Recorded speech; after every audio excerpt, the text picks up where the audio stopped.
En medio de los votos matrimoniales en la majestuosa Catedral de Sevilla, un grito desgarrador y continuo rompió el silencio sagrado. Era Mateo, el hijo autista del millonario Julián, quien sufría una crisis devastadora.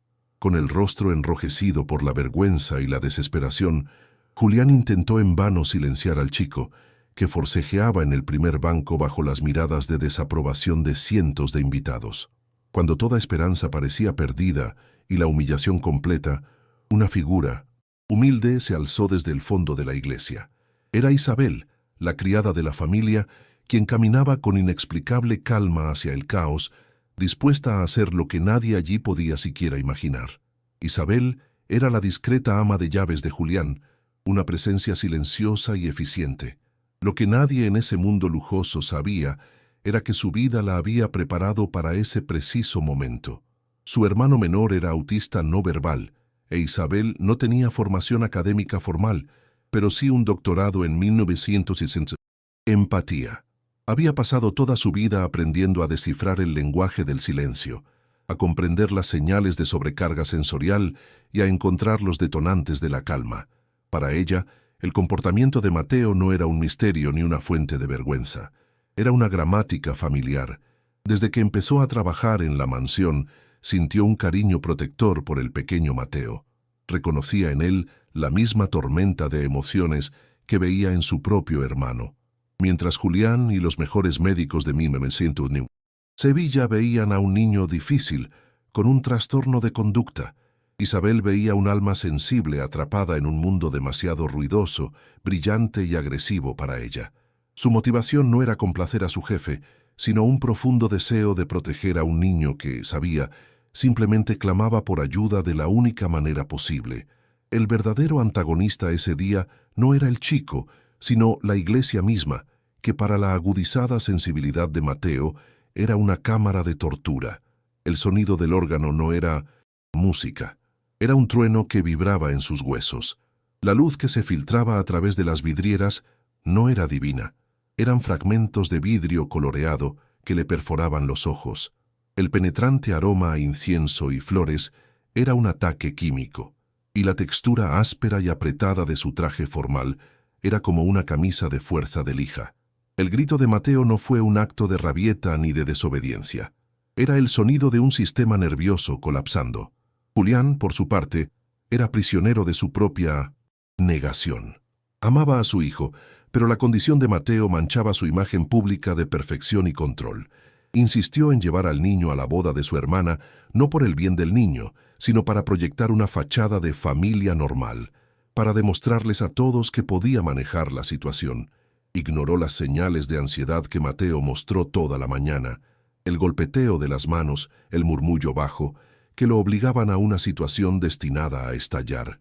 Había arrastrado a su hijo al epicentro de sus mayores temores, ofreciéndolo como sacrificio en el altar de su propia imagen. Y ahora, con la inevitable explosión, la humillación que tanto temía se había vuelto pública y espectacular. Estaba atrapado entre su amor paternal y su vanidad herida, y la única persona que podía salvarlo de esa situación y salvar a su hijo de ese dolor era la mujer a la que apenas notaba en la casa, la criada que estaba a punto de darle una lección de paternidad frente a toda la élite sevillana. El grito de Mateo no cesó, se intensificó, llenando cada rincón de la catedral con el sonido de su angustia. La boda se detuvo por completo. Los novios permanecieron en el altar, olvidados. Los invitados se dieron la vuelta, con una mezcla de lástima, irritación y juicio en sus rostros. La vergüenza de Julián se convirtió en pánico desesperado. En un torpe intento por contener la crisis, intentó obligar a su hijo a sentarse, a taparse la boca. Acciones que no nacieron del amor, sino de la presión aplastante de las miradas ajenas. Sin embargo, cada intento de control era como echar gasolina al fuego, añadiendo otro estímulo agresivo al sistema nervioso ya desbordado del niño. El fracaso de Julián para calmar a su propio hijo era ahora un espectáculo público. El poderoso millonario, el hombre que gobernaba un imperio con un gesto de la cabeza, se sentía completamente impotente ante el dolor de un niño. Sus gestos, antes autoritarios, eran ahora los de un hombre que se ahoga, aferrándose incorrectamente a su hijo, empeorando las cosas. Mateo no luchaba contra su padre, luchaba contra los demonios invisibles del sonido, la luz y el tacto que lo atacaban por todos lados. Y su padre, en su intento de salvar las apariencias, se estaba convirtiendo en uno más de esos demonios. La reacción de Julián es de pura desesperación y vergüenza, pero solo agrava el dolor de su hijo. ¿Crees que su comportamiento es comprensible o es egoísta? Comparte tu opinión sincera. Fue entonces cuando Isabel comenzó su larga caminata. Desde el último banco, se levantó y comenzó a caminar por el pasillo central, paso a paso, tranquilo y pausado. Una criada, con su sencillo vestido negro, se dirigía con inexplicable determinación hacia el epicentro del caos. Los susurros de los invitados la seguían, desviando la atención del chico a la audacia de la mujer. ¿Qué creía que estaba haciendo? ¿Dónde estaba el personal de seguridad?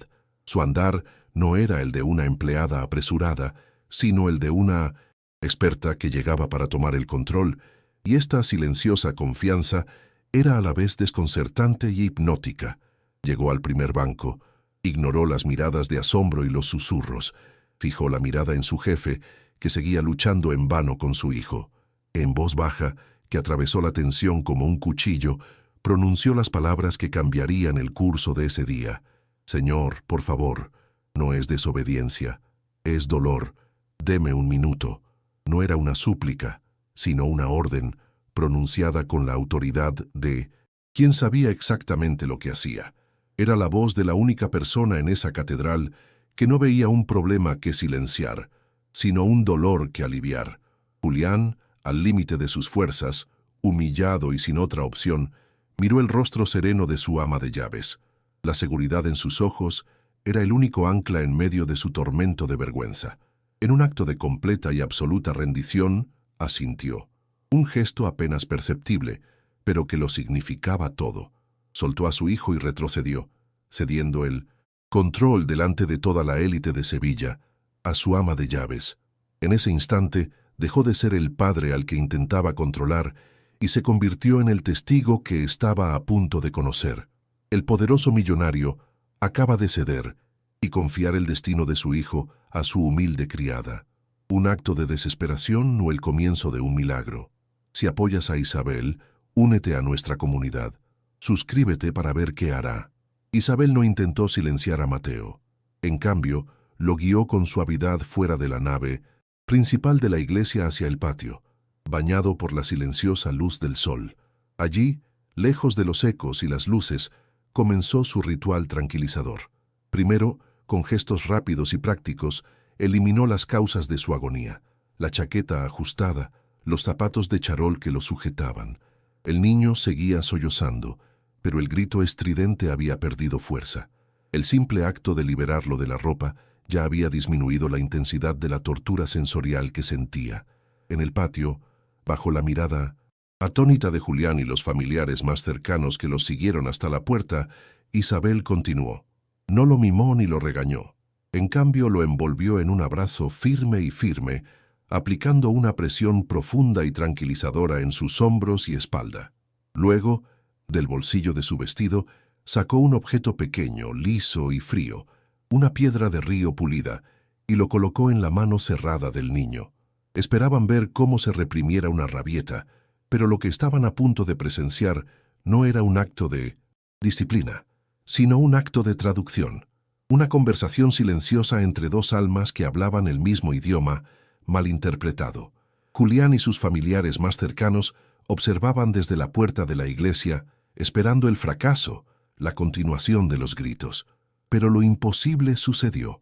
Bajo la presión tranquilizadora del abrazo de Isabel, y con su atención centrada en la fría piedra que ella tenía en la mano, la tormenta en la mente de Mateo comenzó a disiparse.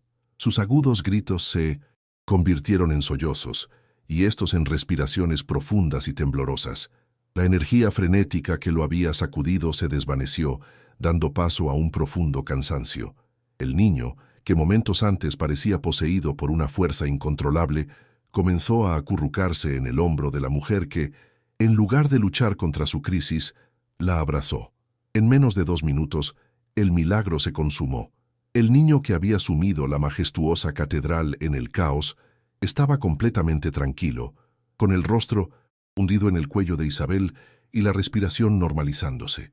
Se aferraba a la pequeña piedra del río como si fuera lo único real en un mundo de sensaciones caóticas. Para los espectadores, lo que Isabel había hecho parecía un acto de magia, un hechizo inexplicable que silenció al niño. No podían comprender la sabiduría tras esos simples gestos, pues solo veían el comportamiento, no el dolor que causaba. La calma de Mateo era un misterio para ellos, pero para Julián la escena no fue un alivio, sino una conmoción, una epifanía devastadora. Años de consultas con los mejores médicos de Europa, fortunas gastadas en terapias y tratamientos, y nada. Nadie había logrado calmar a su hijo de esa manera, tan rápido. Y su criada, una mujer sin un solo título, lo había hecho con un abrazo, un zapato descalzo y una piedra. Ese acto, tan simple pero tan profundo, no solo expuso su ignorancia como padre, demolió, ladrillo a ladrillo, todo el castillo de certezas científicas en el que se había basado. La conmoción dio paso a una vergüenza abrumadora. Recordó todas las veces que había perdido los estribos con Mateo, todas las veces que lo había obligado a entrar en lugares ruidosos, ignorando sus pequeñas señales de angustia. Se había preocupado tanto por ocultar la anormalidad de su hijo al mundo, que nunca se había detenido a intentar comprender su mundo. La humillación que había sentido en la iglesia, frente a sus invitados, no era nada comparada con la humillación que sentía ahora frente a sí mismo, al darse cuenta de que la verdadera discapacidad no estaba en la mente de su hijo, sino en su propio corazón. La ceremonia nupcial, los invitados, la fiesta, todo se convirtió en un ruido de fondo sin importancia. Julián se acercó a Isabel y a su hijo, que dormitaba plácidamente en su regazo.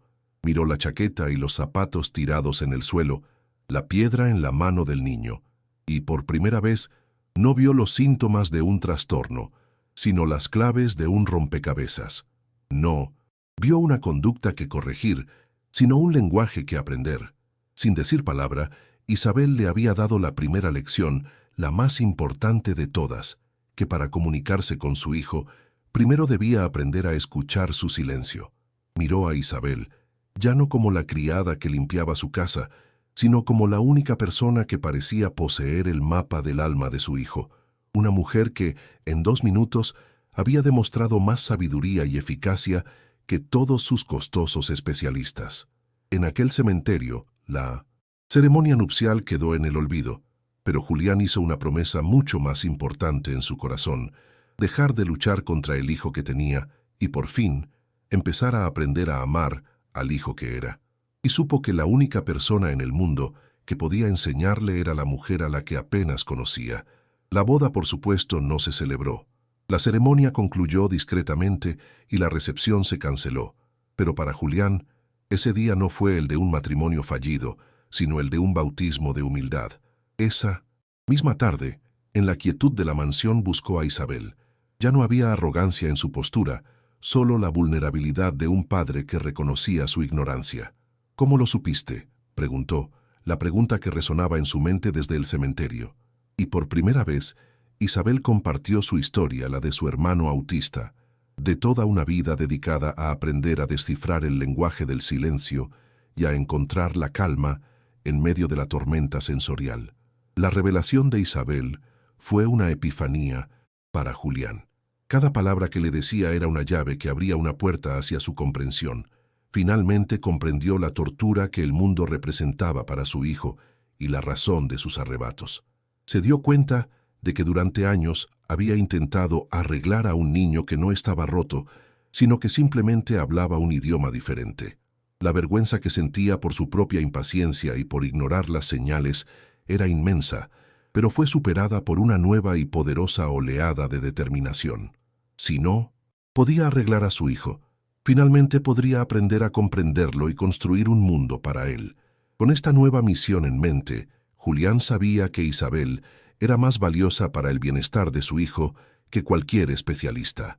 La llamó a su consultorio, no para hablar de sus tareas de limpieza, sino para ofrecerle una nueva vida. Creó un puesto inédito: acompañante y defensora del bienestar de Mateo. El título incluía un salario que reflejaba su invaluable importancia y una directriz clara: usar su sabiduría y empatía para ayudar a Julián a convertirse en el padre que Mateo necesitaba y merecía. Ya no era una empleada, era la embajadora de su hijo ante el mundo. Semanas después, la mansión de Sevilla luce diferente. Una de las salas formales, previamente intacta, se ha transformado en una sala sensorial de vanguardia. Hay columpios, piscinas de pelotas, paneles texturizados y luces suaves que cambian de color. El proyecto, diseñado con la ayuda de Isabel, es un paraíso para Mateo. La escena final los muestra a los tres en el suelo de la nueva habitación. Julián e Isabel le enseñan a Mateo, sonriente, a usar uno de los aparatos. El padre, que antes se avergonzaba de los gritos de su hijo, ahora disfruta del sonido de su risa tranquila y alegre. La criada que se puso de pie al fondo de la iglesia no solo hizo lo imposible al silenciar un grito, también le enseñó a un padre a escuchar por fin el silencio de su hijo. Su historia nos enseña que la verdadera sabiduría a menudo no proviene de los diplomas, sino de la experiencia, y que la cura para la incomprensión es la empatía. La mayor lección no fue que Mateo aprendiera a vivir en nuestro mundo, sino que su padre aprendiera a honrarlo y a construir un mundo para él. ¿Crees que la empatía es la forma más elevada de inteligencia? Deja tu comentario, dale a me gusta y comparte.